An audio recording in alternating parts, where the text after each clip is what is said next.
Chicos, muy buenos días con cada uno de ustedes. ¿Me confirman si logran escucharme, por favor? Chicos, buenos días. Excelente, muy bien. A ver, chicos. Muy bien, excelente, jóvenes. Buenos días, profesor. Buenos días, Daniela. Excelente, muy bien. Chicos, una preguntita por ahí. ¿Me logran observar, sí o no, jóvenes? Buenos días, profesor. No lo logro observar. Bueno, es porque todavía no enciendo mi cámara, ¿ya? Un momentito, chicos. Ahora sí, ahora sí, ahora sí. Excelente, chicos, ¿ya? Muy bien, ahora sí. Chicos, muy buenos días con cada uno de ustedes, jóvenes. Muy buenos días. Disculpen que sea así un poco irreverente, jóvenes. Muy bien. Chicos, muy buenos días con cada uno de ustedes, jóvenes. Vamos a dar inicio al desarrollo de las clases. Vamos a dar inicio al desarrollo de las clases. Segunda semana, jóvenes, ¿ah? Prácticamente nos quedan solo 4 semanas para que llegue el primer examen de Cepreval. Recuerda que los exámenes de Cepreval se dan primero cada 6 semanas y luego en la semana número 11. Y bueno, tú ya tienes que estar preparándote para ese examen de Cepreval.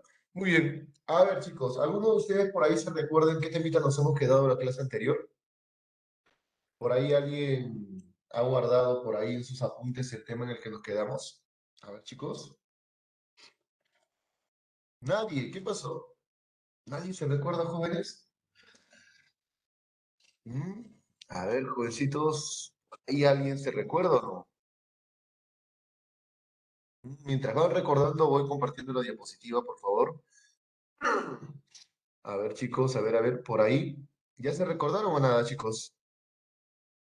Un momentito, chicos, un momentito.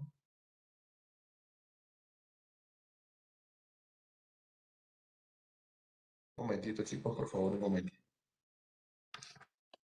Concepto de la filosofía, me dicen por acá. Concepto de la filosofía. Vamos a ir por ahí, ¿ya?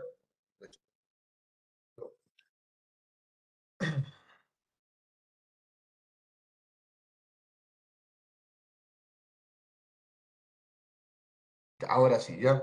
Muy bien. Un momentito, chicos, por favor. Ya, nos hemos quedado en todo lo que tiene que ver con definición de la filosofía, ¿ya? Yo espero que de verdad nos hayamos quedado ahí, jóvenes. Espero que no me estén mintiendo, sobre todo, jóvenes. Recuerden que si perdemos un tema por ahí, si perdemos un tema por ahí, jóvenes, nos puede ir realmente mal en el examen. Voy a... ¿Me confirman, chicos, si se ve la diapositiva, por favor, a ver rapidito? ¿Se logran ver, sí o no, las diapositivas?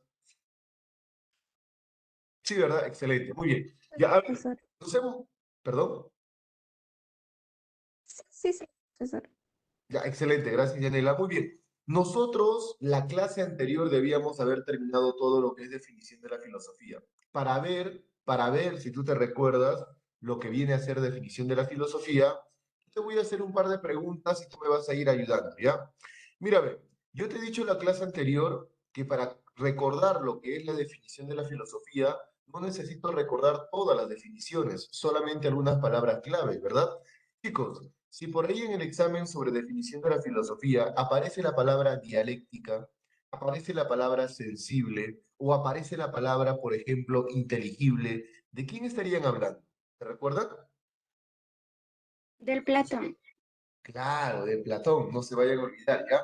Si por ahí apareciera la palabra, por ejemplo, la palabra, no sé, amor, alma, por ejemplo, ¿de quién estarían hablando?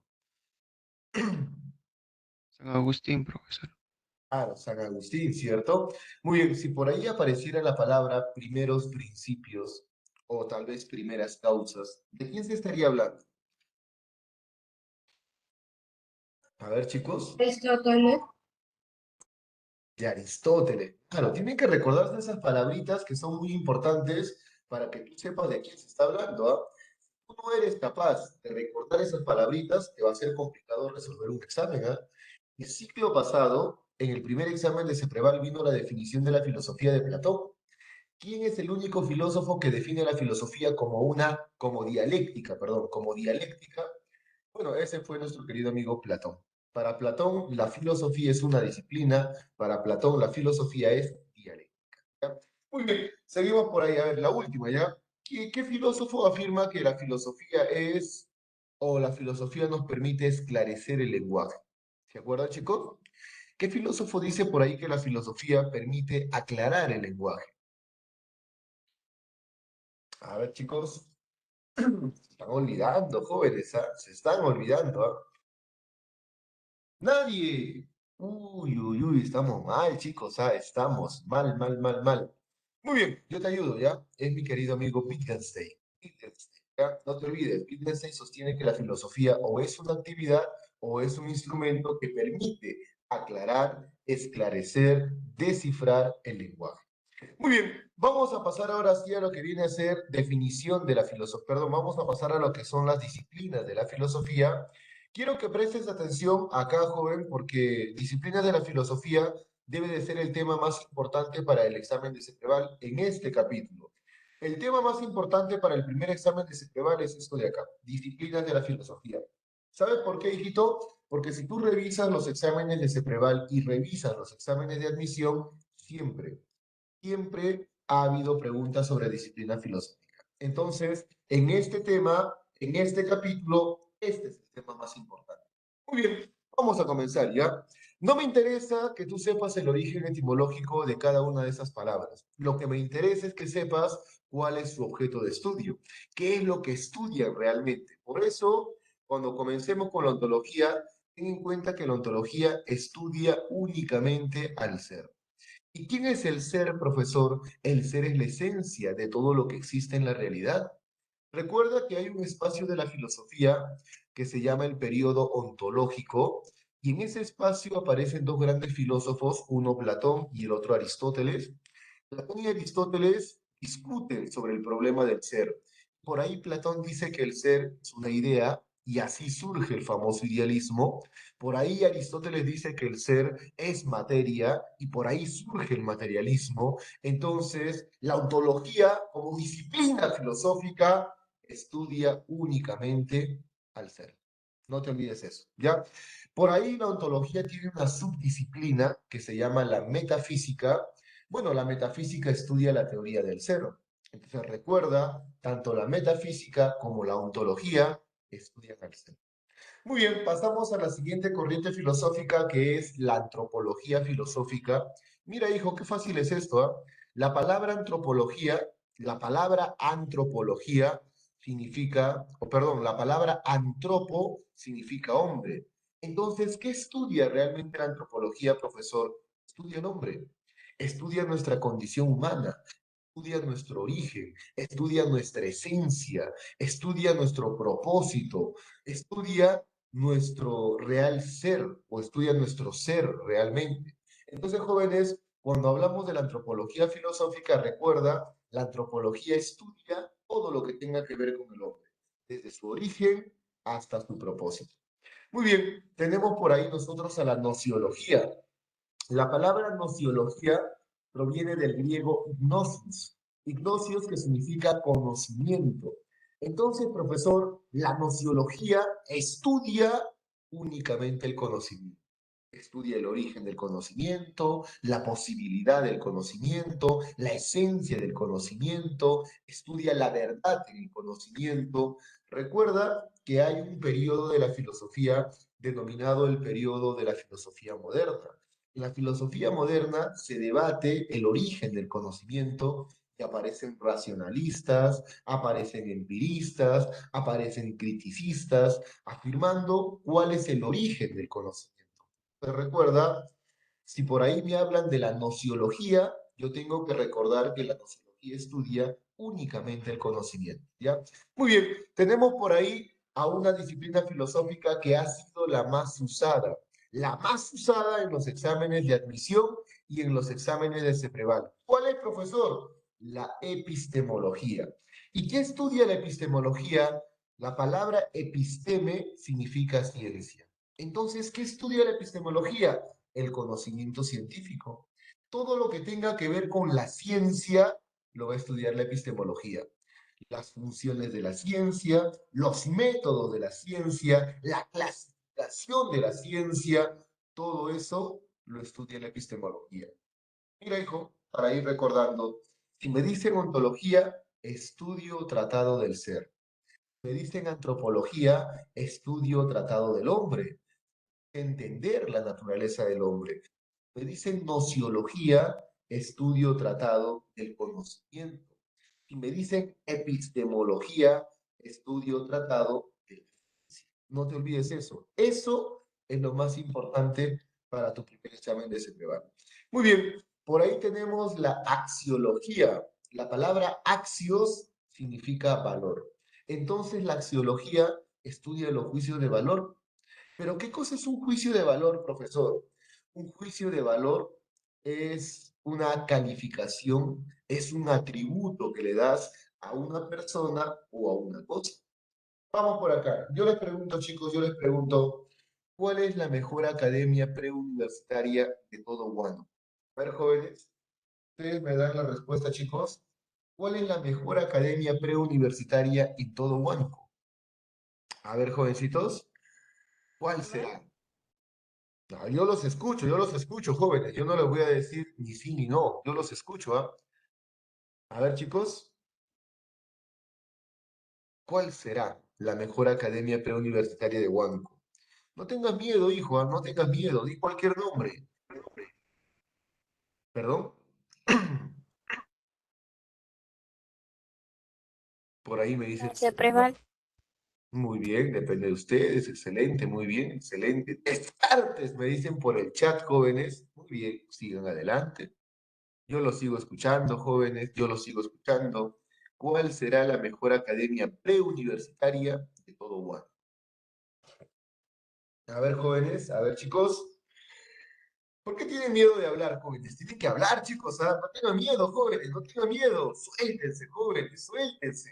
Estamos en clases virtuales. Nadie te conoce, nadie te ve, hijo. Tienes que hablar. Muy bien, a ver. A ver, jóvenes, la mayoría me acaba de decir, profesor, la mejor academia preuniversitaria de Huánuco es CEPREVAL.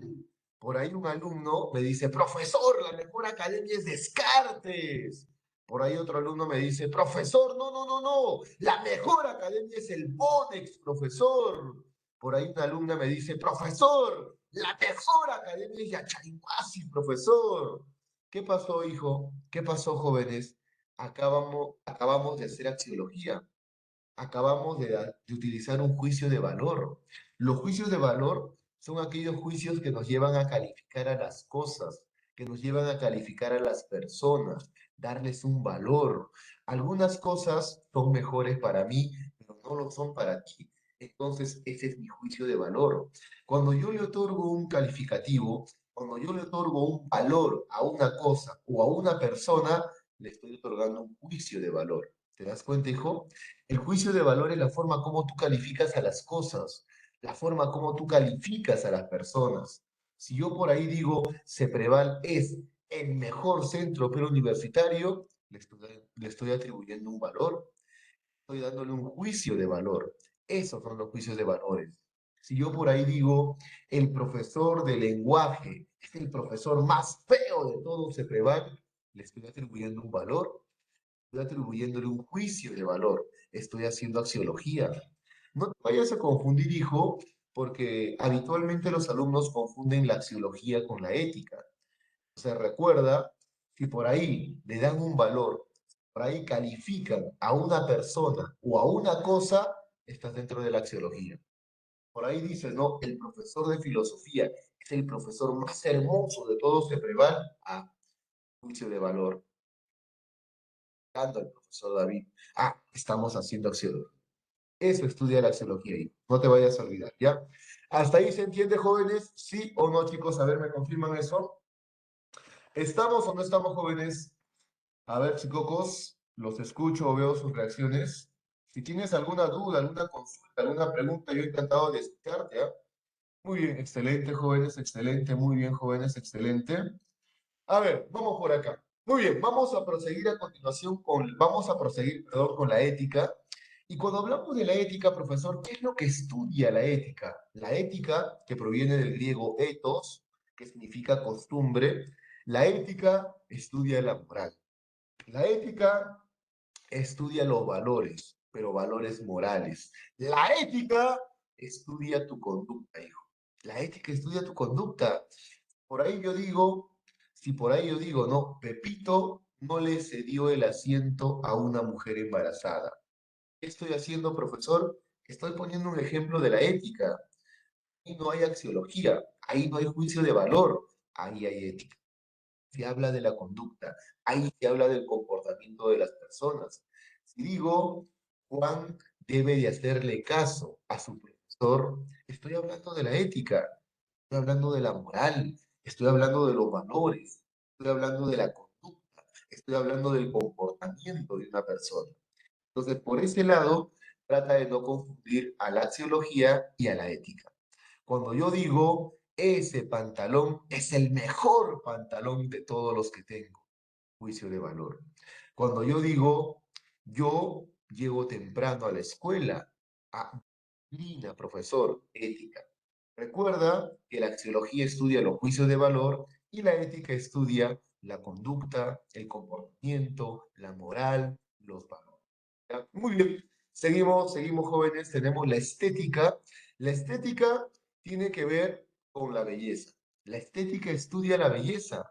La estética estudia las expresiones artísticas. Entonces, con la estética se busca el origen, se busca el fundamento de lo bello, de lo hermoso, de las expresiones artísticas.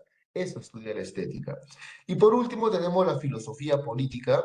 Ya cuando hablamos de la filosofía política, recuerda que la filosofía política estudia aquellas palabras, aquellos términos, aquellos conceptos que sí, tú utilizas para poder organizar a toda la sociedad. Por ejemplo, ¿qué términos utilizamos nosotros diariamente para organizar a toda la población? Por ejemplo, la palabra Estado. ¿Qué cosa es el Estado? Es la nación jurídica y políticamente organizada. Entonces, ahí está. Jóvenes, ahí está. La palabra Estado me permite organizar a la sociedad. Por ejemplo, la palabra gobierno, por ejemplo, la palabra poder, por ejemplo, la palabra ciudadanía, por ejemplo, la palabra nacionalidad, por ejemplo, la palabra política, ¿cierto? Entonces, esas palabras me permiten organizar a la población. Esas palabras me permiten organizar a la sociedad.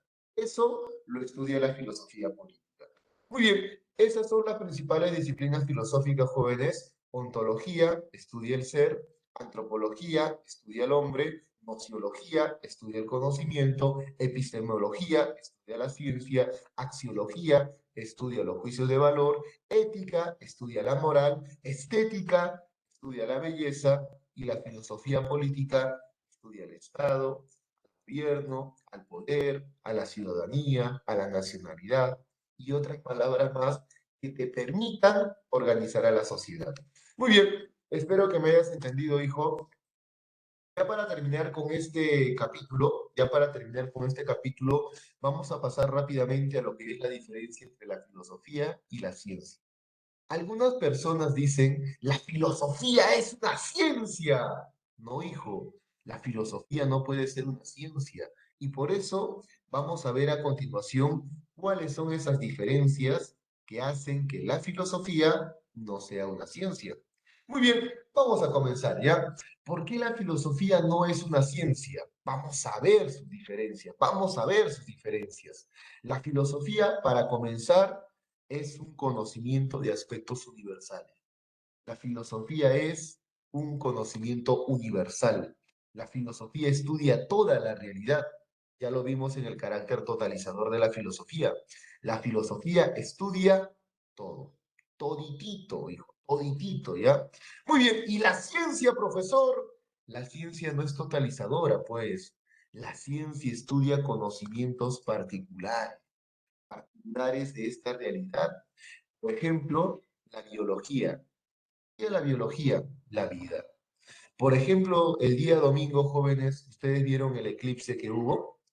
El día domingo vieron el eclipse lunar, ¿sí o no, jóvenes? A ver, chicos, a ver, jovencitos, ¿vieron o Profesor. no vieron el eclipse?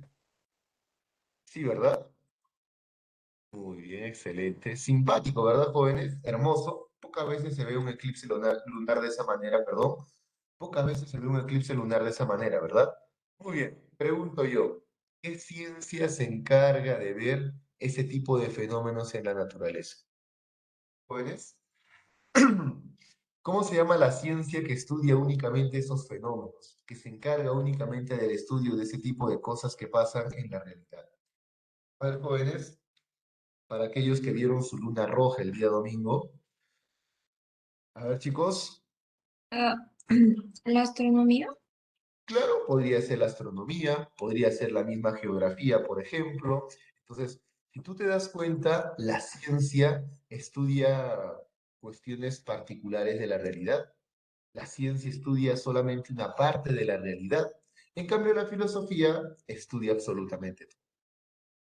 Ahí está la primera diferencia entre la filosofía y la ciencia. No te olvides, ¿ya? Muy bien. Segunda diferencia, profesor. Segunda diferencia. A la filosofía, ¿qué le gusta? A la filosofía le gusta ser como la mujer. ¿Y cómo es la mujer? Problemática. Entonces, a la filosofía le gusta problematizar. A la filosofía siempre le gusta formular preguntas. A la filosofía siempre le gusta formular interrogantes. La filosofía constantemente cuestiona las cosas. En cambio, la ciencia, hijo, la ciencia busca describir. La ciencia busca experimentar, la ciencia busca comparar, la ciencia busca explicar los fenómenos. La ciencia no se conforma con problematizar.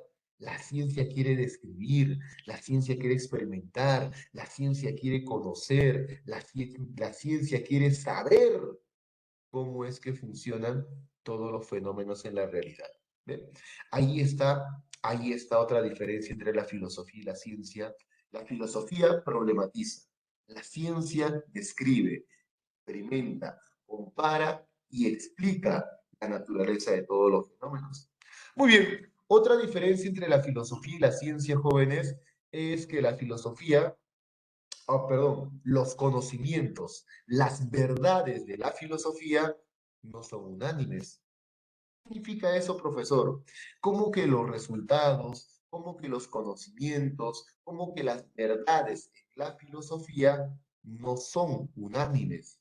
Eso quiere decir que la mayoría de filósofos no acepta lo que otros filósofos dicen. Eso quiere decir que los resultados de la filosofía, al no ser unánimes, no son aceptados por todos. Por ejemplo, en la época moderna surge la etapa de la filosofía que desarrolla el origen del conocimiento. Lo primero que surge es un movimiento filosófico llamado el racionalismo, que afirma que el origen del conocimiento está en la razón. Cuando todos creían que todos iban a aceptar eso, bueno, se equivocaron porque inmediatamente salió otro grupo de filósofos llamados los empiristas, que afirmaban que la razón no era el origen del conocimiento, sino la experiencia. Cuando todos creían que ahí acababa todo ese problema, aparecieron los criticistas. Y los criticistas dijeron, no, no, no, ni la razón ni la experiencia. Los dos, unidos, juntos, generan conocimiento. Entonces, si tú me entiendes el ejemplo, hijo, los conocimientos, las verdades, los resultados en la filosofía no son aceptados por todos. Por el contrario, son cuestionados, son debatidos, son refutados, son criticados. Por ello que la filosofía es diferente a la ciencia. ¿Por qué? Porque los resultados de la ciencia, las verdades de la ciencia, sí son unánimes. ¿Por qué los resultados de la ciencia son unánimes? Porque todos, absolutamente todos, aceptamos las verdades de la ciencia. Por ejemplo, yo suelto este lapicero va a caer hacia abajo. ¿Te das cuenta? Pero ¿por qué el lapicero cae hacia abajo, profesor? Porque hay una ley llamada la ley de la gravedad. Es una ley científica. ¿Quieres cuestionar eso? ¿Alguien podría estar en contra de eso? No. Para todos nosotros, para toda la humanidad, la ley de la gravedad hace que los cuerpos sean atraídos hacia abajo. Entonces, esa es una ley científica. Las leyes científicas, las verdades de la ciencia, sí son unánimes, porque son aceptados por toda la población. ¿Ya?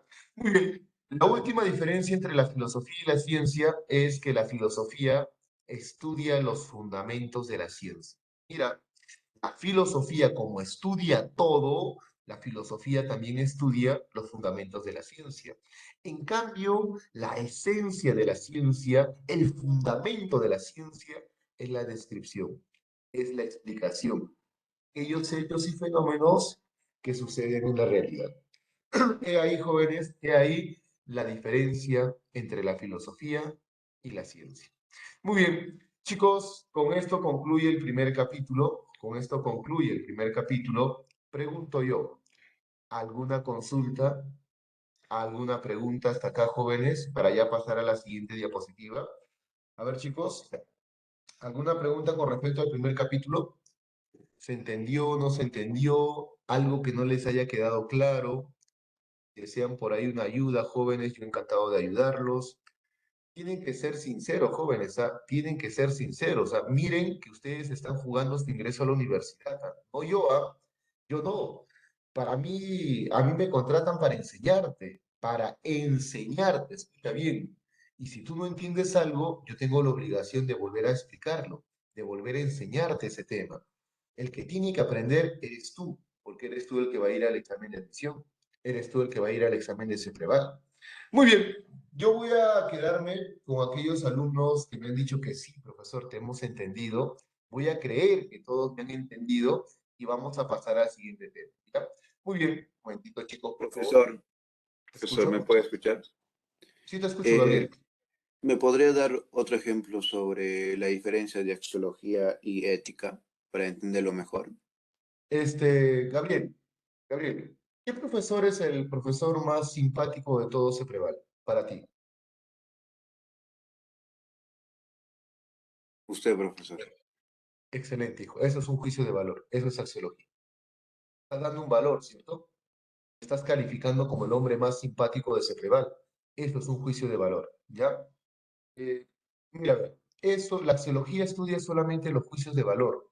La axiología estudia la forma como nosotros le damos un valor, calificamos a las personas o a las cosas, ¿ya? Ahora, mira, a ver, si yo te digo, por ejemplo, Juan, cierto día, caminando por la calle, decidió empujar a una abuelita y luego se fue corriendo. ¿De qué te estoy hablando, hijo? ¿De qué te estoy hablando? ¿De una conducta? ¿De un comportamiento? Obviamente sí, de un comportamiento malo, ¿verdad? ¿Esto quién lo estudia? La ética. La ética estudia el comportamiento humano. La ética estudia la conducta del ser humano. La ética estudia tu valor, tus valores morales, perdón. La ética estudia tu moral. Eso es lo que estudia la ética. En cambio, los juicios de valor no. Los juicios de valor estudian la forma como tú le vas dando un valor a determinadas cosas. ¿Ya? Muy bien. Por acá me dicen, profesor, no vamos a resolver las preguntas. Depende de ustedes, ¿ah? Ustedes me dicen, profesor, hay que hacer las preguntas, yo resuelvo las preguntas. ¿Pasamos al tema o resolvemos unas cuantas preguntas, jóvenes? A ver, chicos, ustedes Profesor, tienen que... mañana tenemos una hora y podemos... Mañana tenemos una hora ahí. ¿No te entendí, Marlene? O sea, le decía que hoy día podríamos avanzar con teoría y mañana podemos hacer como un repaso a resolver las... Claro.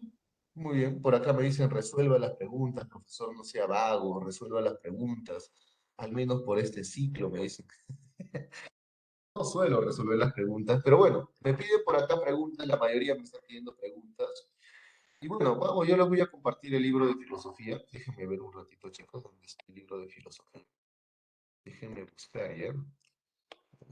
Libro de filosofía, jóvenes, a ver.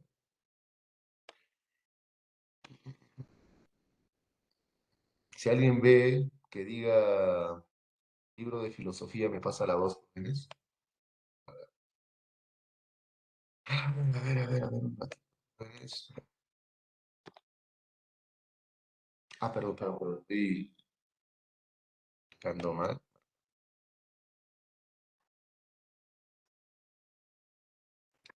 Confusión.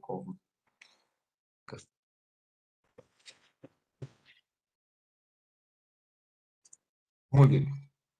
Acá está el libro, jóvenes. Vamos con las preguntas, ¿ya?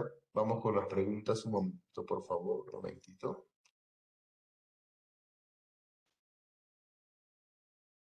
A ver, primero que confirman si estas preguntas son las que están en su libro, por favor. A ver, chicos. ¿Son esas preguntas las que están en su libro, sí o no?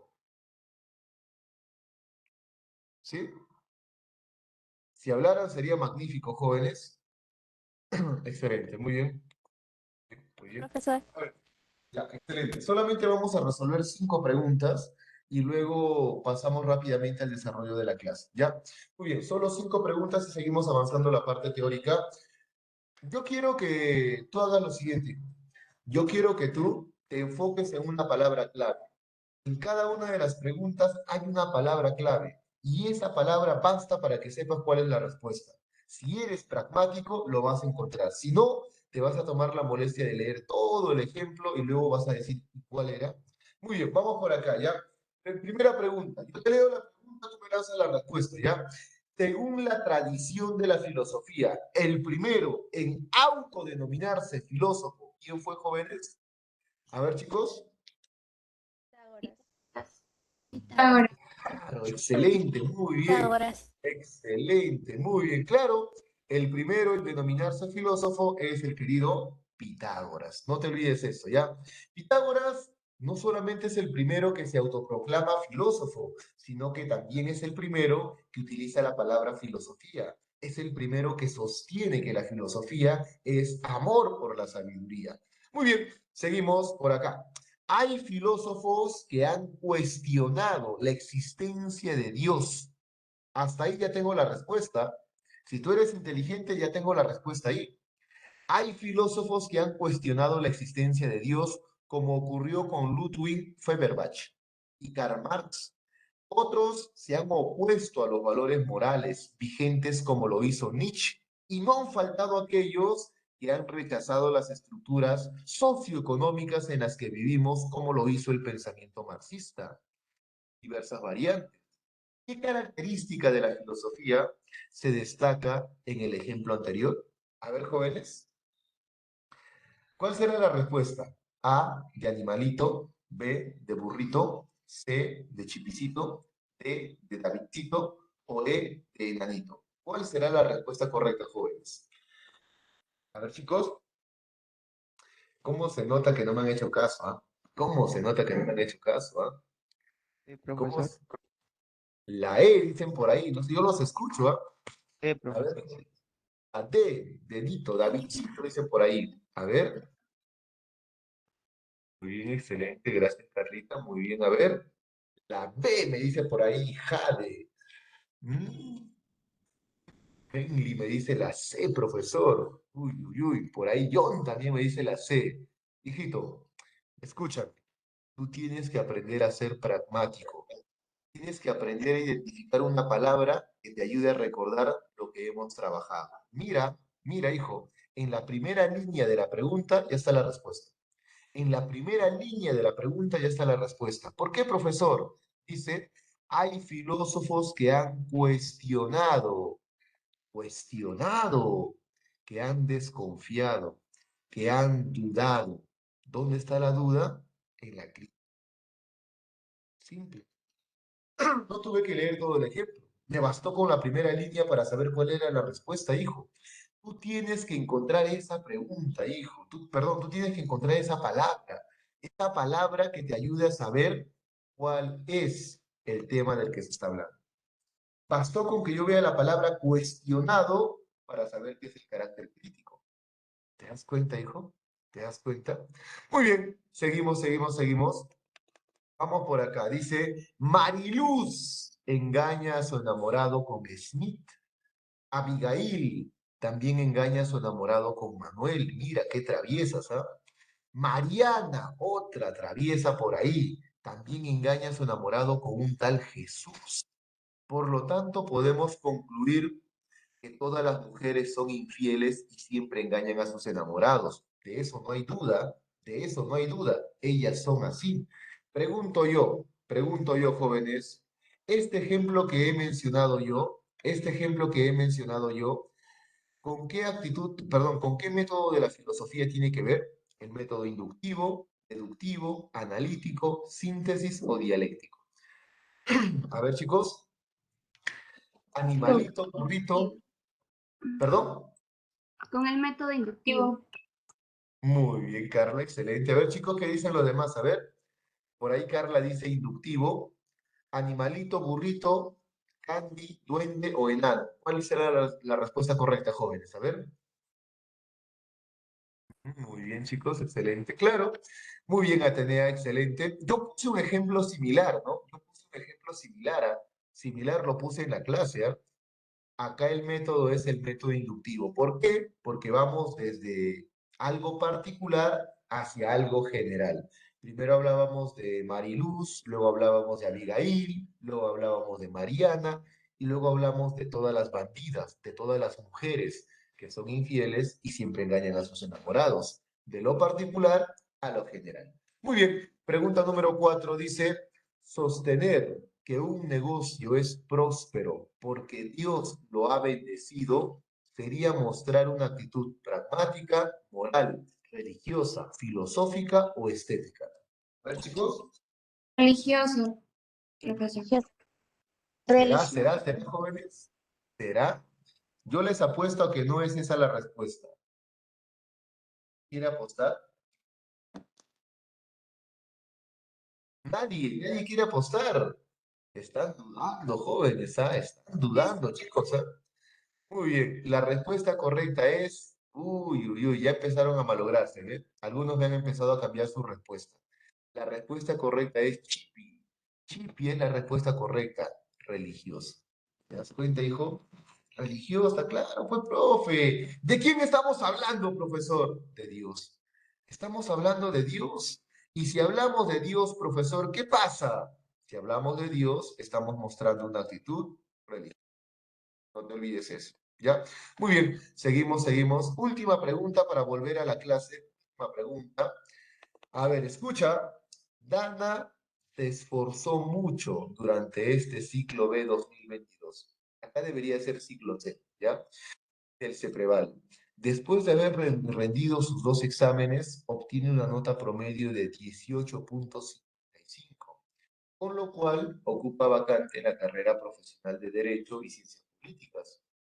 Al enterarse de dicho logro, se arrodilla y le agradece a Dios, afirmando que toditito se le debe a él, pues sin su ayuda no hubiera conseguido dicho objetivo. Tomando en consideración el texto, la reacción mostrada por Dana forma parte de la actitud denominada pragmática, estética, moral, ética o religiosa. Claro, al ojo, ¿no? Al ojo, chicos, al ojo, al ojo. La respuesta correcta es moral, ¿verdad? Inciso correcto, la C. Moral, jóvenes, al ojo, chicos, al ojo. Muy bien, seguimos avanzando, seguimos avanzando. ¿Alguna pregunta más, jóvenes?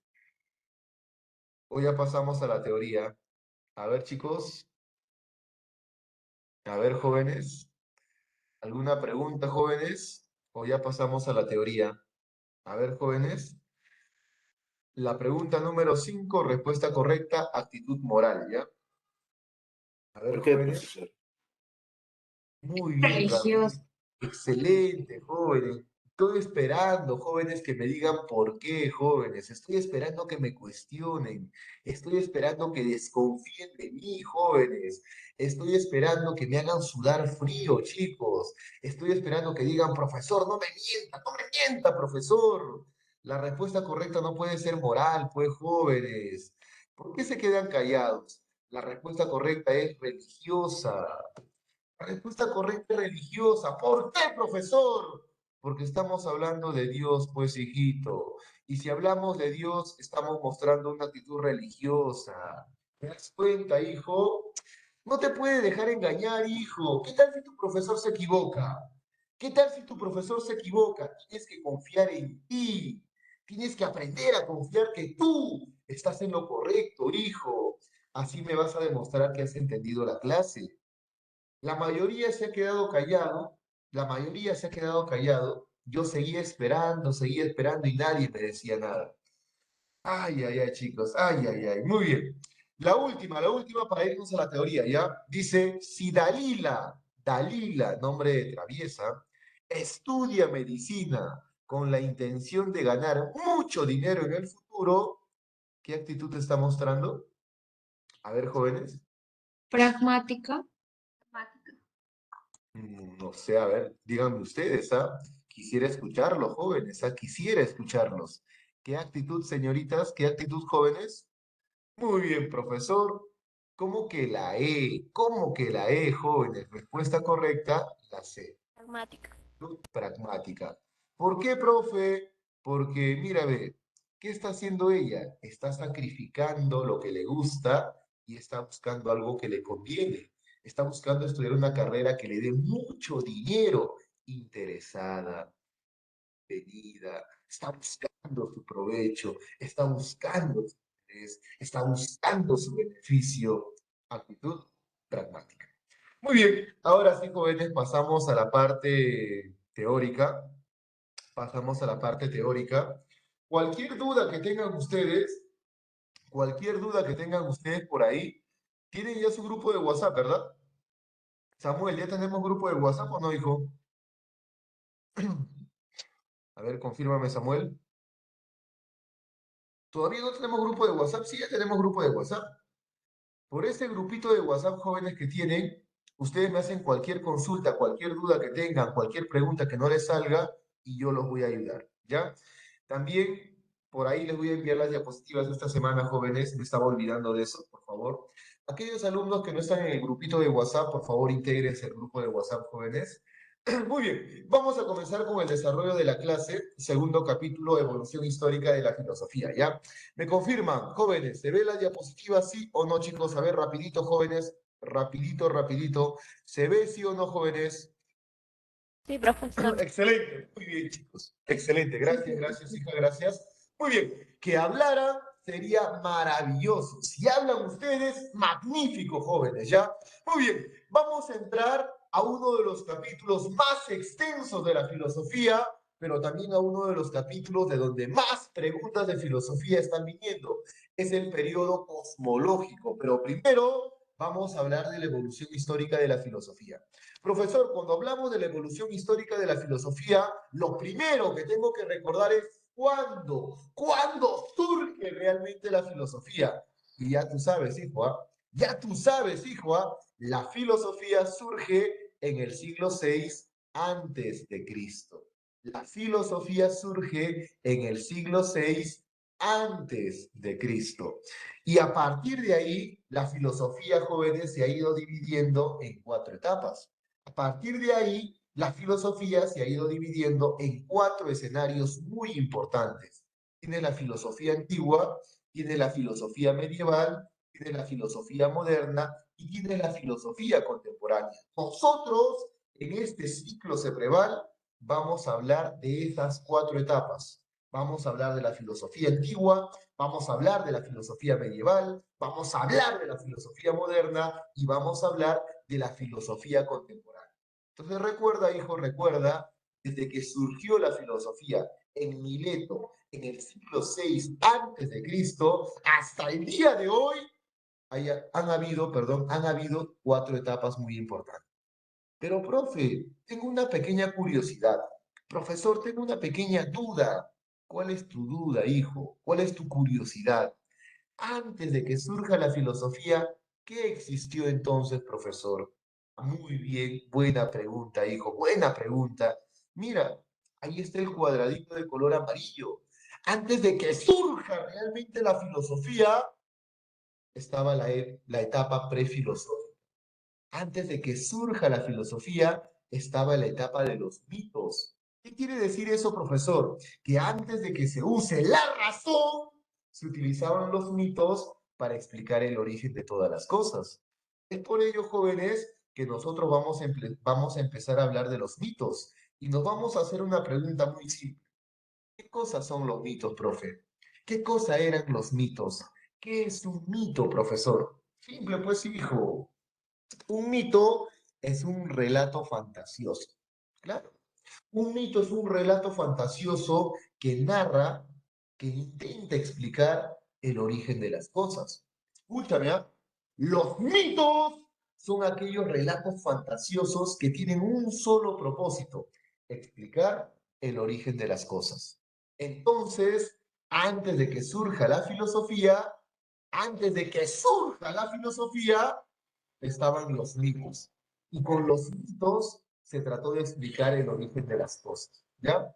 Muy bien. Pero, ¿qué cosas son más los mitos, profesor? Los mitos también son relatos que utilizan, que emplean a los dioses, a los seres sobrenaturales para explicar el origen de determinadas cosas. Entonces, recuerda, hijo, cuando hablamos de los mitos, estamos hablando de esos relatos fantasiosos, de esos relatos ficticios que se apoyaban en los dioses para explicar las cosas. Por ejemplo, tú recordarás, ¿no? En la antigüedad, si alguien se enamoraba, ¿culpa de quién era? A ver, chicos, si en la antigüedad alguien se lograba enamorar de otra persona, ¿la culpa de quién era? ¿Quién tenía la culpa de que haya el amor en el ser humano? A ver, jóvenes. Afrodita.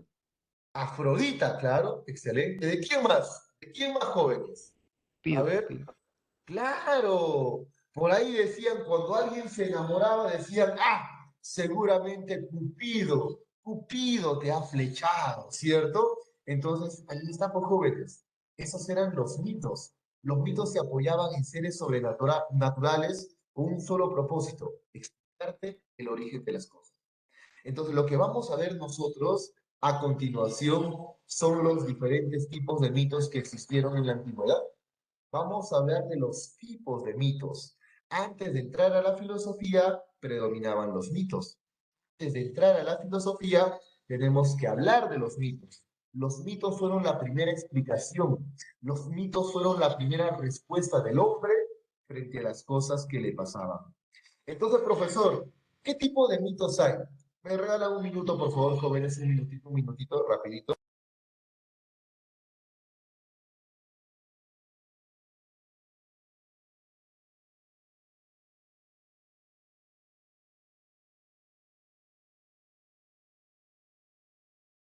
Muy bien, ahora sí, chicos, disculpen, jóvenes, mucha bulla.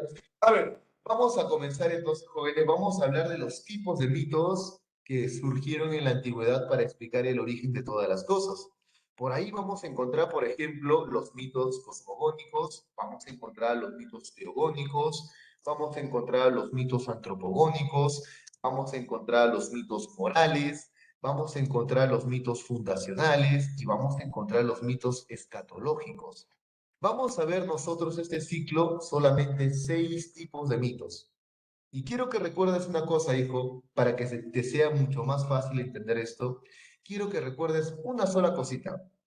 Cuando hablamos de los mitos, todos los mitos persiguen una sola cosa: explicar el origen de las cosas. Los mitos buscan una sola cosa: explicar el origen.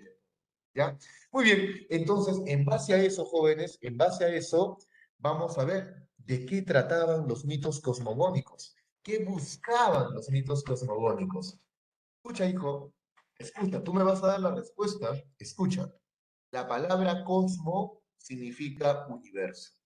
Entonces, pregunto yo, ¿qué buscan explicar los mitos cosmogónicos? A ver, jóvenes, ¿qué buscan explicar los mitos cosmogónicos? ¿El origen de qué? ¿El universo? Claro, ¿qué más? Si los mitos buscan explicar el origen de algo, entonces los mitos cosmogónicos buscan explicar el origen del universo, el origen de todas las cosas. Y aunque te va a doler, aunque no lo vas a querer reconocer, un mito cosmogónico en la actualidad sigue siendo el mito cristiano sobre el origen del mundo, sobre el origen del universo. Aquellos jóvenes que han leído la Biblia, aquellos jóvenes que han repasado la Biblia, seguro saben que en el Antiguo Testamento, en el primer libro, en el libro de Génesis, en los primeros versículos, se habla de cómo Dios fue creando el universo de la nada. Primero creó la luz, luego las tinieblas, y así, poco a poco fue creando lo que existe en el universo. Entonces, profesor, ese es un mito cosmogónico. ¿Por qué, profesor? Porque me está explicando, está narrando el origen del universo y de todas las cosas. ¿Se entiende, jóvenes, eso sí o no? A ver, chicos, ¿me confirman eso? ¿Se entiende sí o no, jóvenes? Excelente, muy bien, excelente, muy bien. Vamos con el siguiente tipo de mitos, ¿ya? Los mitos teogónicos. La palabra teo, la palabra teo significa Dios. Entonces, ¿qué buscan explicar los mitos teogónicos, jóvenes? ¿El origen de quiénes? A ver, ¿el origen de quiénes, jóvenes? ¿De los dioses? Claro, jóvenes, son ustedes los que hacen que la clase sea fácil y son ustedes los que hacen que la clase sea complicada. Mira que todo está facilito, hijo. Si un mito busca explicar algo y los mitos teogónicos o la palabra teogónico viene del griego teo, que significa Dios, entonces los mitos teogónicos buscan explicar, buscan narrar el nacimiento de los dioses, el origen de los dioses, las historias de los dioses, las aventuras de los dioses. Eso es lo que explican los mitos teogónicos. Por ejemplo, nosotros tenemos el mito de Atenea, no de tu compañera, no de tu compañera, otra Atenea, una diosa, ¿ya? Tenemos el mito de Atenea, cómo es que nace la diosa Atenea con toda su armadura de la cabeza de Zeus. Entonces, dice por ahí la mitología griega que cierto día la esposa de Zeus quedó embarazada y un adivino, un profeta, le dice a Zeus por ahí que de ese embarazo va a nacer una diosa muy poderosa, mucho más poderosa que Zeus y más inteligente que Zeus. Zeus se atemoriza, Zeus se preocupa tanto que decide convertir a su esposa en una gota de agua y luego se toma esa gota de agua. Con el pasar de los días, con el pasar de las semanas, con el pasar de los meses, escucha, con el pasar de los meses, Zeus siente muchos dolores de cabeza. A Zeus le duele mucho la cabeza. ¿Y qué es lo que hace Zeus? Va en busca de un dios que le revise la cabeza porque le está doliendo demasiado. Ese dios que encuentra le abre la cabeza a Zeus y cuando le abre la cabeza a Zeus, de la cabeza de Zeus sale su hija, la diosa Atenea, completamente vestida, con una armadura. En ese momento, Zeus, en lugar de sentir temor, siente admiración por Atenea, porque Atenea era fuerte, pero también era muy inteligente. Por eso Atenea representa bueno, por eso Atenea es la diosa de la sabiduría, diosa del conocimiento, ¿te das cuenta? Ese es un mito teogónico. ¿De qué me habló, profesor? Del origen de Atenea, del nacimiento de un dios. Estos son los mitos teogónicos. Los mitos teogónicos narran el nacimiento, el origen de todos los dioses, pero no solamente hablan del origen de los dioses, sino que también hablan de las aventuras, de las hazañas, de la historia de los dioses. Por ejemplo, ¿quién no ha escuchado la historia de Medusa? ¿Quién no ha escuchado la historia de Poseidón? Seguramente muchos de ustedes conocen de Medusa. ¿Han escuchado hablar de Medusa? Medusa era una de tres hermanas. Era la más hermosa de todas. Era la más bella de todas. Medusa se diferenciaba de sus hermanas por su belleza. Todas las personas en su pueblo, todos los varones, querían estar con Medusa, pero Medusa no quería estar con nadie. Medusa choteaba todos los días a sus pretendientes. Medusa era como algunas señoritas del salón. Medusa se botaba, era botada Medusa. Medusa no quería estar con nadie porque Medusa tenía un solo objetivo. Medusa quería ser la sacerdotisa en el templo de la diosa Atenea. Mira lo que quería Medusa, perdón, mira, Medusa quería ser sacerdotisa en el templo de Atenea. Bueno, después de mucho tiempo, Medusa logró convertirse en la sacerdotisa del templo de Atenea. Y cierto día, dice por ahí la mitología griega, Medusa empezó a caminar por las orillas del mar. Te pregunto yo, ¿quién era el dios de los mares, jóvenes? ¿Quién era el dios de los mares? Según la mitología griega, Claro. Y pasó que cierto día Medusa estaba caminando por la orilla del mar y de pronto Poseidón, desde las profundidades del mar, vio la belleza de Medusa. Rápidamente del mar, saltó rápidamente y cuando estuvo en la superficie terrestre, Poseidón se enamoró de Medusa. Poseidón se enamoró perdidamente de Medusa. Fue un amor a primera vista. Dieron clic. Pasó que Poseidón empezó a conquistarla, empezó a seducirla a Medusa. ¿Y qué crees, hijo? ¿Qué crees? ¿Es que Medusa le hizo caso? No le hizo caso, jóvenes. Medusa no quería con Poseidón. Medusa no quería estar con Poseidón. Lo choteaba y lo choteaba. Medusa se botaba, jóvenes, era botadaza Medusa. Mira, Medusa estaba despreciando a un dios. Pero bueno, Poseidón tenía paciencia y todos los días hacía algo con el objetivo de conquistar a Medusa. Pero todos los días era choteado por Medusa. Hasta que un día Poseidón se molestó. No se molestó tanto porque no era lógico, no era dable que un simple mortal despreciara a un dios. Poseidón se molestó tanto porque habían herido su orgullo que Poseidón dijo, si no es a las buenas, tiene que ser a las malas. Y cuando Medusa cierto día seguía caminando por las orillas del mar, Poseidón salió y le dijo por ahí, ¿no? ¿Cómo es Medusa? Tú decides, ¿ah? ¿Sí o no? Y Medusa le dijo, no, no, no, no, no. Entonces Poseidón se molestó y empezó a perseguir a Medusa. Medusa, que nunca había visto a Poseidón tan furioso, quiso escaparse al templo de Atenea, pensando que en el templo Poseidón no le iba a hacer nada. Pero se equivocó. Cuando Medusa llegó al templo, Poseidón ingresó al templo y abusó de Medusa. Mira, Poseidón abusó en su furia, Poseidón abusó de Medusa. Cuando había terminado de abusarla, cuando había terminado de violar a Medusa, apareció la diosa Atenea. Y la diosa Atenea, cuando vio esa escena, la diosa Atenea enfureció porque habían humillado, habían ensuciado su templo. Entonces, Atenea estaba muy, pero muy furiosa. ¿Sabes a quién le echó la culpa de todo? No a Poseidón, sino a Medusa. Y le dijo por ahí a Atenea, es tu culpa, Medusa, culpa es de tu belleza, que ha seducido y ha hecho que el dios Poseidón cometa una locura. Y es por eso que Atenea decide maldecir a Medusa. ¿Y cómo la maldice, profesor? La maldice convirtiendo su cabello en víboras, en serpientes.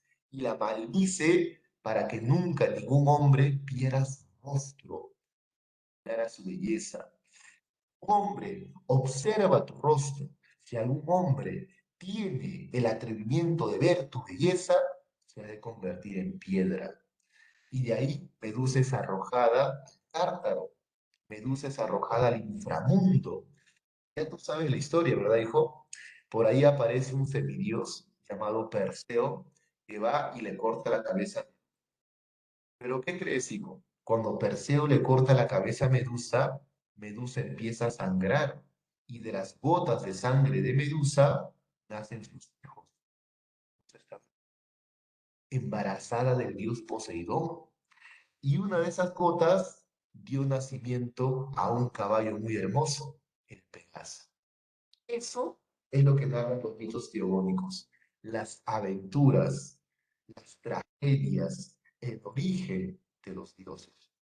¿Se entendió hasta ahí, jóvenes? ¿Sí o no, chicos? ¿Me confirman eso, por favor? A ver, jóvenes, ¿aún están conmigo todavía? Ya desaparecieron. Sí, se entendió. Muy bien, excelente, muy bien. Espero que sí, chicos, espero que sí, ¿ya? Bien, vamos por acá con los mitos antropogónicos, vamos con los mitos antropogónicos. Quiero que recuerdes algo, hijo. La palabra antropogónico viene del griego antropo. Y la palabra antropo significa hombre. Entonces, ¿qué buscan explicar los mitos antropogónicos? Chicos, Estudio del el hombre. Claro, los mitos antropogónicos, jóvenes, los mitos antropogónicos buscan explicar, buscan narrar el origen de toda la humanidad. Ahí está, pues, hijo.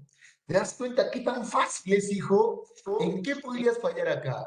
Los mitos antropogónicos relatan, explican el origen de toda la humanidad, el origen del hombre. Y bueno, acá podemos encontrar muchos ejemplos, pero el ejemplo más conocido es la tesis cristiana sobre el origen de Adán, el origen de la humanidad a partir de Adán y a partir de Eva. Seguramente tú, que eres muy creyente, habrás leído la Biblia, pues, ¿no? Y seguramente tú comprenderás que el último día de la creación, ¿a quién creó Dios, jóvenes? El último día de la creación, ¿a quién creó Dios? A ver, chicos, ¿a quién creó Dios el último día? Al hombre. Eva, Claro. ¿Cómo que a Eva? ¿Qué pasa, Elvira? El último día de creación, Dios creó al hombre, pero específicamente Dios creó al varón. Mira, Dios dejó su mejor creación para el último día. Y el último día, Dios le dio forma, le dio vida al hombre. Dios creó al varón. Y mira, Dios quedó maravillado. Dios quedó completamente satisfecho con su obra, porque dijo Dios, esta es mi mejor creación. ¿A quién había creado Dios? A nosotros, los varones. Nosotros somos la mejor creación de Dios. Dios se admiró, Dios quedó satisfecho, Dios quedó contento con nosotros, porque vio en nosotros a su mejor creación. Pero sucedió una pequeña cosa, ¿no? Sucedió que cuando el hombre caminaba por el Edén, el hombre caminaba completamente solo, estábamos solitos. Todas las especies, todos los animales tenían su pareja menos nosotros. Entonces Dios dijo, pobrecito, ¿no? Mi mejor creación está completamente solo. Habrá que crearle alguien que lo acompañe, alguien que esté con él, ¿cierto? Y por ahí Dios hizo que nosotros, los varones, su mejor creación, nos quedásemos dormidos. Dios hizo dormir profundamente a Adán. Y cuando Adán dormía profundamente, Dios dijo, ¿y ahora cómo hacemos a su pareja? No me ha sobrado nada de varón. ¿De dónde hago a la pareja del varón? ¿Ahora qué hago? Ya, bueno, pues ya no importa, de una costillita sacaré ahí a la mujer. Y ¡plac! Nos arrancó una costillita y de ahí dio forma, ya, como caiga. ¿Te das cuenta?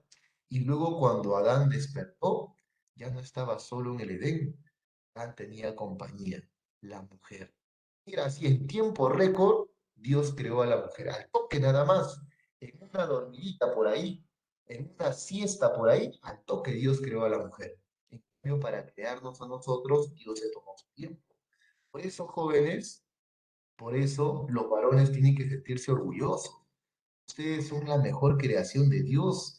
Dios los creó primero a ustedes. ¿Se dan cuenta? Una vez que Adán y una vez que Eva habían sido creados, ya tú sabes la historia, pues hijo, ¿no? Siempre las mujeres conduciéndonos al pecado, siempre las mujeres conduciéndonos al error, a la equivocación. Por culpa de Eva fuimos seducidos, fuimos tentados, nos botaron del Edén y bueno, pues a partir de ahí comenzó el origen del humano, según la tesis cristiana. Entonces, ahí está, jóvenes. Ese es un mito antropogónico. ¿Entendió, sí o no, jóvenes? A ver, chicos, a ver, jóvenes, ¿hasta ahí me están entendiendo, sí o no, jóvenes? A ver, chicos, a ver, los jóvenes que son la creación perfecta de Dios, ¿me han entendido, sí o no, jóvenes? Escucharlo sería maravilloso. A ver, jóvenes. Excelente, muy bien, chicos, excelente. Las señoritas que fueron creadas en tiempo récord, ¿me han entendido, sí o no? A ver, chicas.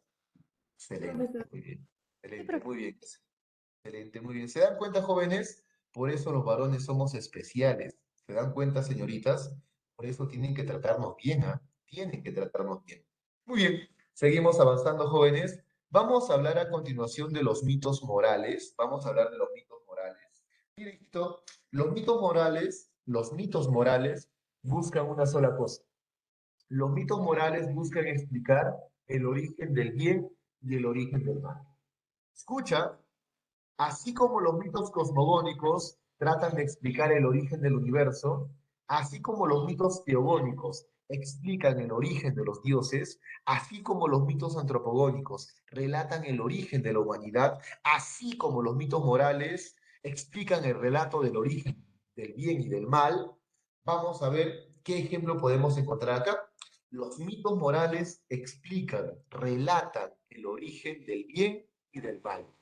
Mira, de acuerdo a la mitología griega, hay, hay un mito que habla sobre el origen del bien y del mal. Es el mito de la casa de Pandora, ¿ya? A ver, te voy a narrar el mito rapidito para que lo entiendas. Se dice, según la mitología griega, que Prometeo, un gigante, y su hermano fueron los que nos crearon a nosotros. Pero se dice que Prometeo y su hermano solamente crearon varones, no mujeres. Entonces pasó que Prometeo y su hermano veían que el varón estaba completamente triste, no solamente porque no tenía pareja, sino porque también vivía en medio de la oscuridad. Por eso Prometeo decidió robarle el fuego a Zeus y trajo el fuego a la tierra para que así el hombre viviera pues al menos alumbrado por algo, ¿no? Para que exista al menos el día para la humanidad. Bueno, se dice que Zeus se molestó tanto porque le habían robado su fuego, que Zeus decidió vengarse. Zeus decidió vengarse de Prometeo y de su hermano. Bueno, a Prometeo le lanzó una maldición y lo mandaron al inframundo, pero faltaba el hermano de Prometeo. Entonces, Zeus pensó y dijo, ¿cómo lo castigo a este sujeto? ¿Cómo lo castigo a este gigante? Ah, ya sé cómo lo voy a castigar. Y Zeus decidió crear a la mujer. Por eso Zeus dio vida a la primera mujer en la humanidad llamada Pandora. Y Zeus mandó a la mujer para que la mujer conquistara al hermano de Prometeo. ¿Sabes qué fue lo que pasó, hijo? Pasó que el hermano de Prometeo se enamoró profundamente de Pandora porque Pandora era muy hermosa. Bueno, pues no, se enamoraron, hicieron clic y el hermano de Prometeo decidió casarse con Zeus. Todavía no había cumplido con su venganza. Zeus tenía todavía una venganza. Y bueno, cuando estaban casándose y todo eso, Zeus decidió darle un regalo a Pandora. ¿Sabes qué le regaló Zeus a Pandora? Zeus le regaló una hermosa cajita. Una cajita bien cerrada, bien cerrada, bien cerrada. Y te pregunto yo, hijo, cuando una mujer encuentra una caja que está muy, pero muy cerrada, ¿qué es lo primero que hace la mujer? Bueno, cuando una mujer tiene una cajita en su manito que está bien cerrada, ¿qué es lo que hace la mujer? A ver, chicos, a ver, jóvenes, ¿qué es lo que hacen las mujeres? Cuando encuentran una cajita que dice no tocar, por favor, no abrir, por favor, ¿qué es lo que hacen las mujeres? A ver, chicos. Claro, buscan la llave, dice por ahí. ¿Saben lo que pasa? Las mujeres son muy curiosas, son tan, pero tan curiosas que cuando ven una cajita que está cerrada, su curiosidad les dice, ¿qué cosa habrá ahí? ¿Qué cosa habrá? ¿Qué habrá? ¿Será algo bueno? ¿Será algo malo? Y bueno, Pandora, curiosa ella, como todas las mujeres del salón, ¿qué cosa habrá acá? ¿Qué habrán regalado? No hay nadie acá, no hay nadie acá. Voy a echar un vistazo. Abrió la cajita. Y cuando Pandora abre la cajita, salen todos los males que Zeus había encerrado en la caja. Y esos males infectan a toda la humanidad. Cuando Pandora quiere cerrar la caja, ya todos los males habían salido. Todos los males habían escapado. Lo único que quedaba en la caja hacia el fondo era una virtud llamada la esperanza. Por eso se dice que la esperanza es lo último que se pierde. Todos los males salieron y por eso la humanidad se volvió perversa. Por eso la humanidad se volvió mala. ¿Por culpa de quién? De una mujer. Siempre de una mujer. Por culpa de Pandora. Eso es un mito moral, jóvenes. Explican cómo nacieron los males, cómo nació el bien Esos son los mitos morales, ¿ya? Muy bien, seguimos avanzando rapidito. Tenemos los mitos fundacionales, ¿no? Los mitos fundacionales relatan o explican cómo es que surgieron, cómo es que se crearon las grandes ciudades, los grandes imperios, las grandes capitales. Por ejemplo, nosotros podemos mencionar acá la fundación de Roma, la fundación del Cusco, la fundación de Tebas, por ejemplo. Pero para ser un poco más nacionalistas, por ejemplo, sobre la fundación del Cusco, ¿qué mitos se han tejido en nuestro país, jóvenes? A ver, chicos, ¿qué mitos o leyendas se han tejido sobre el origen de la ciudad del Cusco? A ver, jóvenes, ¿qué mitos fundacionales recuerdan ustedes? Ah, no me digan que no, chicos, parece que me han abandonado, parece que me han abandonado, A ver, chicos, nadie. La leyenda de los incas. La leyenda de Manco Cápac y Mama Ocllo. La leyenda de los hermanos Ayar. ¿Cómo se van a olvidar eso, jóvenes? Ya, chicos, ya no se pasen, Están exagerando, jóvenes, los mitos fundacionales tratan de explicar, tratan de relatar cuál fue el origen, cómo se crearon, cómo se fundaron las grandes ciudades, los grandes imperios de la antigüedad.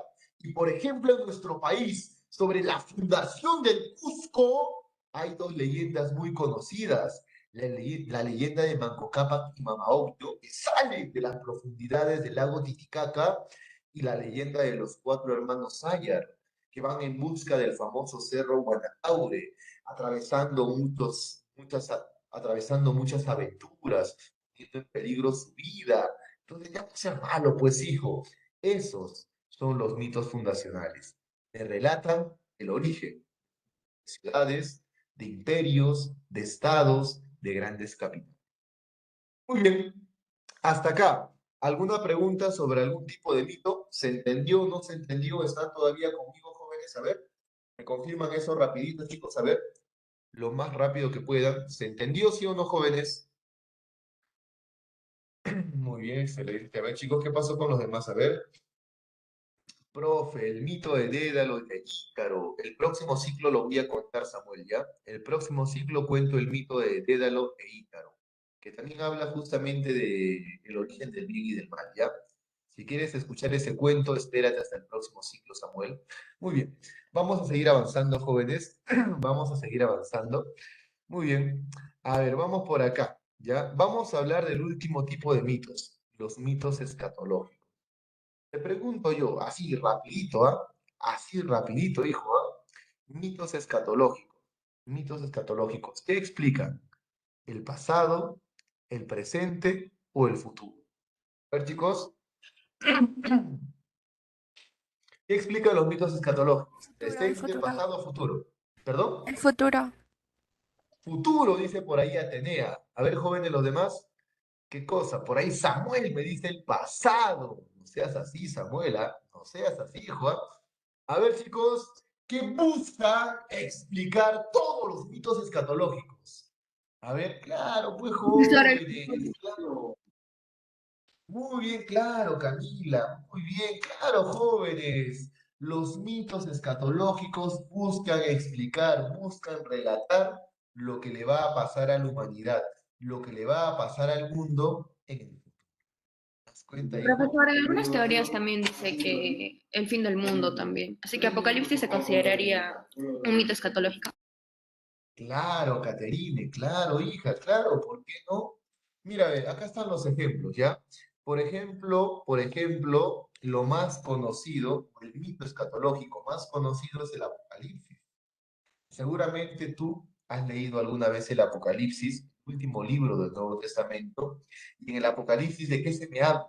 Se me habla de la venida del diablo, de la venida del anticristo, de la venida de la gran bestia y de la segunda venida de Cristo. Se me habla de lo que le va a pasar a la tierra, lo que le va a pasar a la humanidad. Ese es un mito escatológico. ¿O te has olvidado eso? ¿Qué cosas está proyectando el futuro de la humanidad? Por ejemplo, la idea del fin del mundo que hubo en el 2012, ¿no? Tú recordarás que los mayas habían elaborado un calendario solar que solamente llegaba hasta el año 2012. Y eso llevó a que muchas personas predijesen el fin del mundo en el año 2002. Inclusive los científicos vieron por ahí que justo en el año 2012 un cometa iba a pasar muy cerca de la Tierra. Todo eso llevó a crear un mito escatológico con el fin del mundo en el año 2002. La gente se desesperó, la gente empezó a hacer locuras porque creía ciegamente que el fin del mundo iba a ser el 2012. Por ahí seguramente tus padres empezaron a hacer travesuras y entre esas travesuras te crearon a ti por ejemplo. Entonces, ¿qué pasó, profesor? Llegó el año 2012, llegó el mes de diciembre y no hubo fin del mundo. Ya estamos en el 2022, pero ese era un mito escatológico. La idea del fin del mundo. ¿Cuenta? Los mitos escatológicos proyectan al futuro. Los mitos escatológicos indican lo que va a pasar con la humanidad en el futuro, lo que va a pasar con la Tierra en el futuro. Muy bien, esos son todos los mitos jóvenes. Yo espero que me hayan entendido por su bien sobre todo. Y vamos a pasar ahora, ya dejamos de lado los mitos, ya dejamos de lado las cuestiones así sobrenaturales, subjetivas, fantasiosas, y pasamos a la filosofía antigua.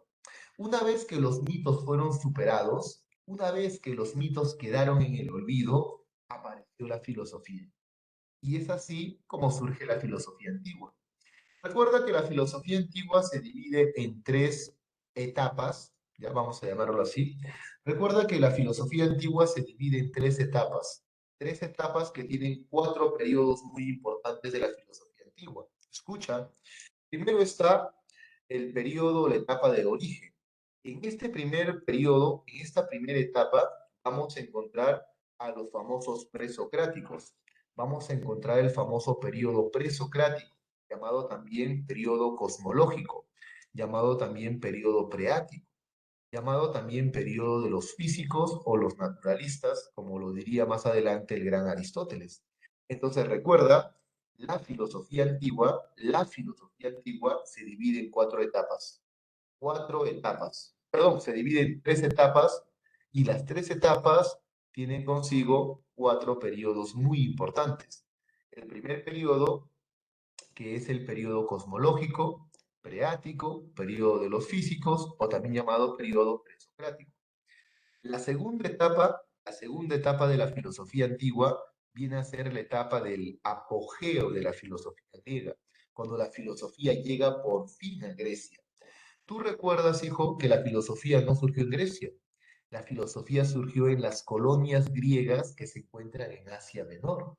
Entonces, la segunda etapa de la filosofía antigua tiene que ver con el apogeo de la filosofía griega, cuando la filosofía griega llega a Atenas. ¿Y quiénes son los grandes representantes de este periodo? Bueno, los grandes representantes de este periodo son los famosos clásicos.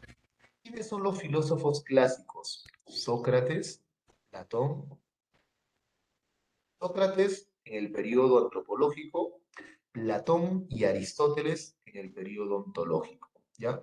Y por último tenemos, recuerda, por último tenemos el periodo de la decadencia del pensamiento griego, el periodo de la crisis del pensamiento griego, que tiene que ver con un periodo llamado el periodo helenístico romano.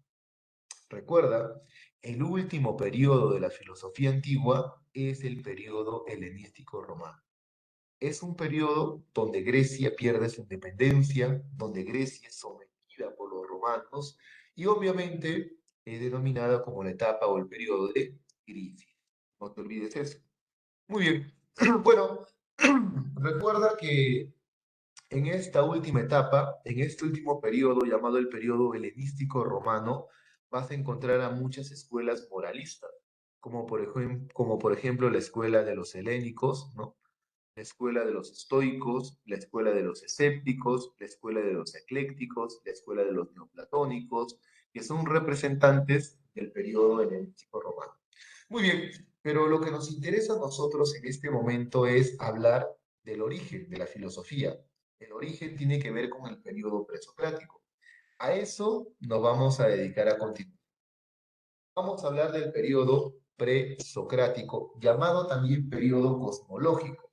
No te vayas a olvidar eso, ¿ya? Muy bien. Recuerda que la palabra cosmo, ¿qué significaba la palabra cosmo, jóvenes? A ver, chicos, ¿me ayudan con eso? ¿Qué significaba la palabra cosmo? ¿Alguien se recuerda por ahí? ¿Qué significa la palabra cosmo?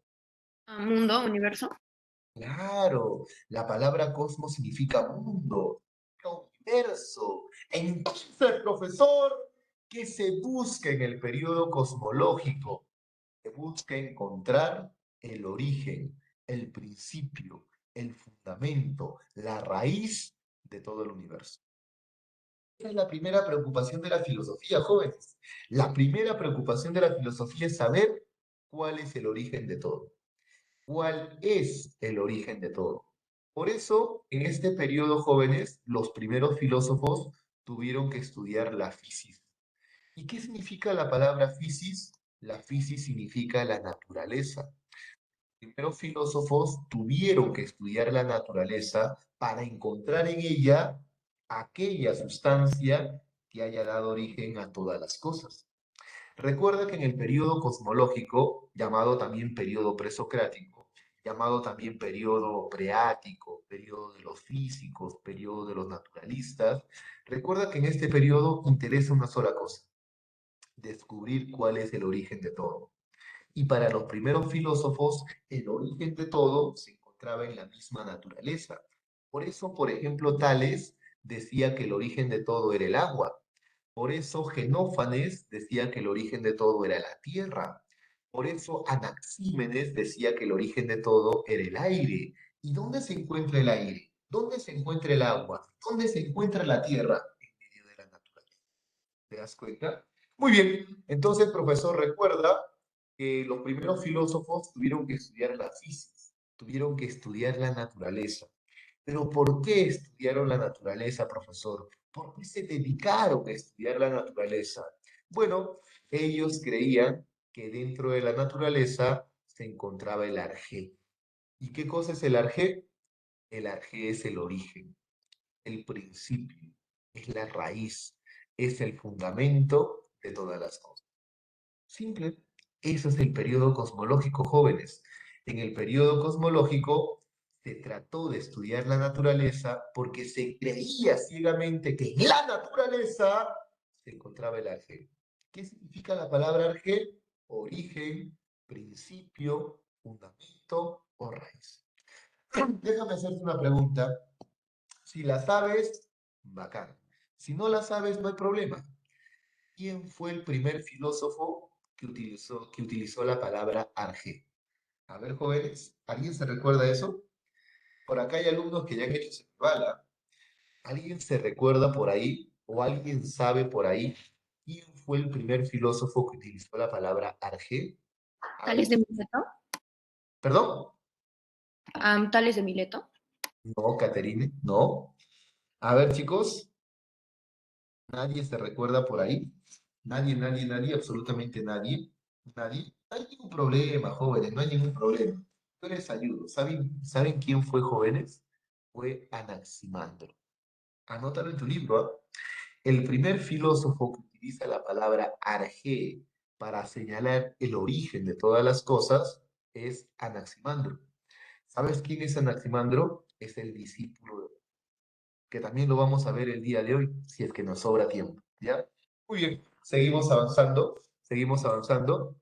Bueno, recuerda que en este periodo los filósofos se van a clasificar en dos grupos. Van a haber dos tipos de filósofos, ¿tá? Recuerda que en este primer periodo de la filosofía van a haber dos tipos de filósofos. Unos llamados monistas y otros llamados pluralistas.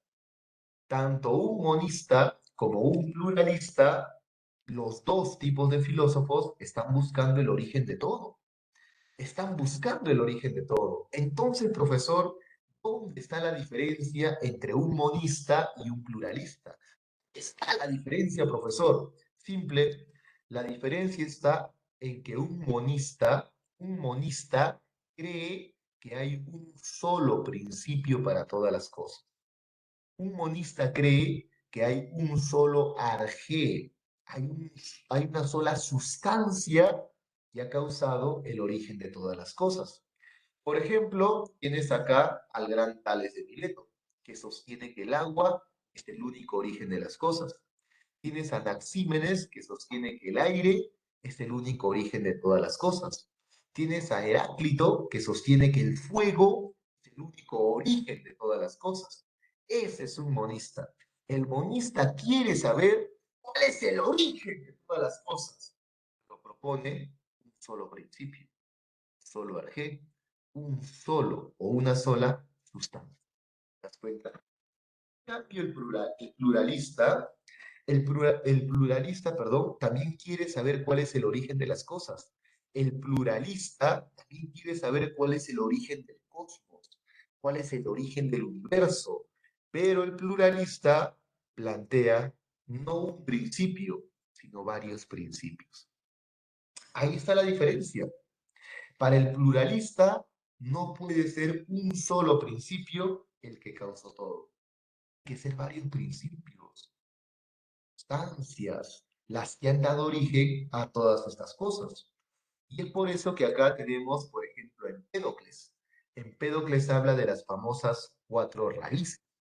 Tenemos a Anaxágoras, tenemos a los atomistas, que hablan de sustancias infinitas en el universo que han dado origen a todas estas cosas. Entonces, he ahí, primero, la clasificación de los filósofos y segundo, la diferencia entre un monista y un pluralista. Hasta ahí, joven, ¿me estás entendiendo? A ver, chicos, ¿hasta ahí siguen todavía conmigo? ¿Me confirman eso, por favor? A ver, chicos, escucharlo sería magnífico, escucharlo sería maravilloso. A ver, chicos, a ver. Bien, excelente, excelente. ¿No? Decir, sí, profesor, te entendí. Sí, profesor, entendí. Gracias, muy bien, gracias, Alexandra. Excelente, hija. Te acabas de ganar un plumón, hija, ¿ya? Te acabas de ganar un plumón. Lo pasas a recoger bueno, en el segundo examen de primaria en la puerta de la universidad, ¿ya? Bien, excelente, jóvenes. Vamos a proseguir, chicos, vamos a proseguir, vamos a proseguir. Muy bien. A ver, profe, vamos a ver, ¿qué temita vamos a hablar a continuación? A continuación vamos a hablar de los monistas. Vamos a hablar de los primeros filósofos, ¿ya? Vamos a hablar de los monistas. Muy bien. Entonces, profe, lo primero que tengo que recordar es cómo se llamó la primera escuela filosófica. La primera escuela se llama la Escuela de Mileto.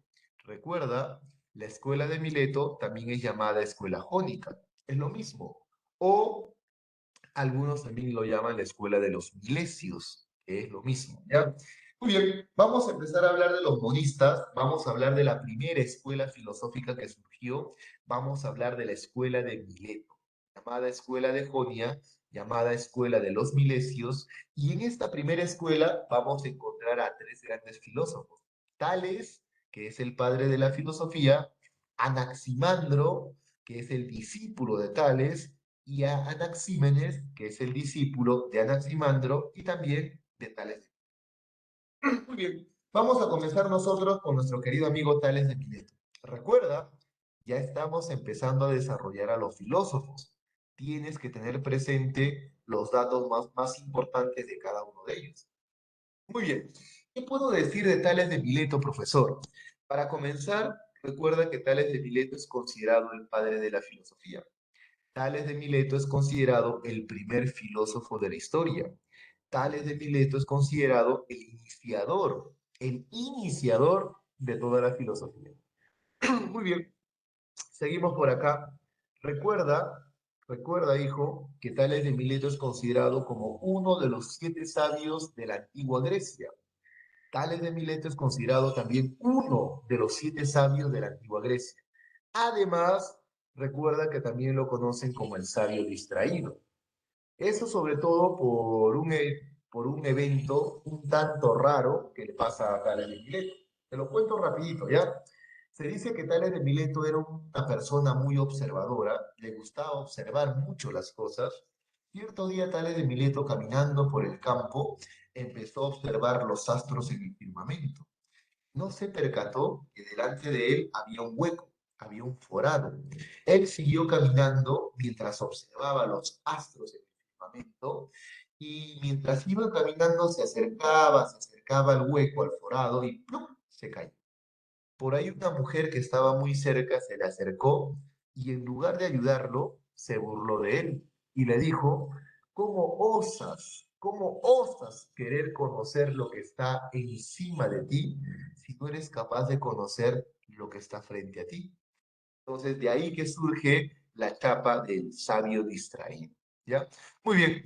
Bueno, lo que más nos interesa a nosotros es saber cuál es su arjé, cuál es su principio. Para tales, cuál es el origen de todas las cosas. Y pregunto yo, ¿qué es lo que menos te gusta en esta vida, hijo? ¿Qué es lo que menos te gusta en esta vida? A ver, chicos, ¿qué es lo que menos les gusta en esta vida, jóvenes? A ver, comienza con A. ¿Qué es lo que menos les gusta en esta vida? El agua. ¿Por qué no te gusta el agua? Porque a ti no te gusta bañar. Tú no quieres bañarte. Aprovechas que las clases sean virtuales para que hagas la clase todo cochinolo, todo cochinola, ¿cierto? Uf, desde que comenzó la pandemia no te bañas. Desde que comenzó la pandemia no te cepillas. Desde que comenzó la pandemia no te lavas el cabello. Claro, pues hijo, desde que comenzó la pandemia ni siquiera te echas agua en la carita, hijo. Entonces, lo que más odias tú es el agua. ¿Te das cuenta, cochinolo? ¿Te das cuenta o no? Entonces, para nuestro amigo Tales, jóvenes, el agua es el principio de todas las cosas. Todo lo que ves, hijo, todo lo que ves tiene un solo origen, el agua. Todo lo que existe, existe gracias al agua, dice Tales de Mileto. Para Tales de Mileto, el agua es la sustancia que ha dado origen a todas las cosas, jóvenes. El agua ha dado origen a todas las cosas. ¿Y por qué, profesor? Porque el agua es el principio de todas las cosas. Simple, pues, hijo. ¿Por qué el agua? Bueno, porque el agua tiene vida, dice Tales de Mileto. ¿Cómo que el agua tiene vida, profesor? Sí, como el agua tiene vida, el agua tiene la capacidad de cambiar de forma. ¿El agua cambia de forma? Sí, hijo. ¿Tú lo has llevado en CTA? ¿Tú lo has llevado en ciencia y tecnología? El agua es capaz de cambiar por sí sola. El agua es capaz de volverse líquido, gaseoso o sólido. ¿Y por qué cambia de esa manera el agua? Porque el agua tiene vida. Eso es lo que afirma Tales de Mileto. Si tú te das cuenta, hijo, si tú te das cuenta, lo que propone Tales de Mileto tiene una justificación, tiene un argumento. A diferencia de los mitos, donde se decía, ya bueno, Zeus, ya bueno, Poseidón, ya bueno, Afrodita, ya bueno, Cupido, ya bueno, Atenea. No había una argumentación, no había una explicación. En cambio, en la filosofía surge una argumentación, surge una explicación razonable, sensata, cauta. Y es por eso que Tales dice, el agua es el principio de todo, pero no es porque el agua tiene vida. Tiene vida y por eso es capaz de cambiar de forma. Además, dice Tales de Mileto, el agua alimenta a la tierra. El agua alimenta al sol. El agua alimenta a las estrellas. El agua alimenta a la luna. Y las personas dicen, ¿what? ¿Qué cosa estás hablando, Tales? Y mira lo que Tales dice, ¿ah? Cuando el agua se evapora, ¿hacia dónde va el agua? Hacia arriba. ¿Y sigue yendo hacia arriba o no? Sí. ¿Y tú ves lo que va, tú ves cómo sube el agua? Sí veo. ¿Y ves cómo desaparece el agua en el firmamento? Sí, sí, lo veo cómo desaparece. Bueno, desaparece porque los astros consumen el vapor del agua. Y el agua termina alimentando a los astros en el firmamento. Entonces, Tales le va dando una explicación al por qué el agua tiene que ser la sustancia que dio origen a todas las cosas. ¿Te das cuenta? Bueno, por ahí Tales dice, además, el agua le permite al hombre existir. El agua es un elemento necesario para que exista el hombre. ¿Por qué? Porque todos los alimentos del hombre son húmedos. ¿Y por qué los alimentos del hombre son húmedos? Porque el agua está presente en todo. Tú que, por ejemplo, a ti que te gusta comer tu rico platanito, cuando descascaras tu plátano, tu plátano es húmedo, ¿verdad? Por eso lo sientes pues bien suavecito, ¿cierto? te comes por ahí tu rica sandía, por ejemplo, ¿no? Ahí, cuando estás masticando tu sandía, ves cómo empieza a caer el agua, ¿cierto? Por ahí tú, que gustas comer tu rica naranja, tu rica mandarina, ¿no? Todos los alimentos que consume el hombre están hechos de agua. Entonces, el agua está presente en todas las cosas, inclusive en nuestros alimentos. Y no solamente eso, ¿ah? Tales dice, el agua genera vida. Donde hay agua, hay vida. Donde no hay agua, no hay vida. El agua es el elemento que permite que todos los seres vivos existamos. El agua es un elemento vital para todos los seres vivos. Las plantas, los animales y el hombre, para existir, necesitan agua. Claro, las plantas consumen agua, los animales consumen agua, el hombre consume agua. Entonces, el agua es sinónimo de vida. Donde no hay agua, no hay vida. Con esto termino, escúchame, ¿ah?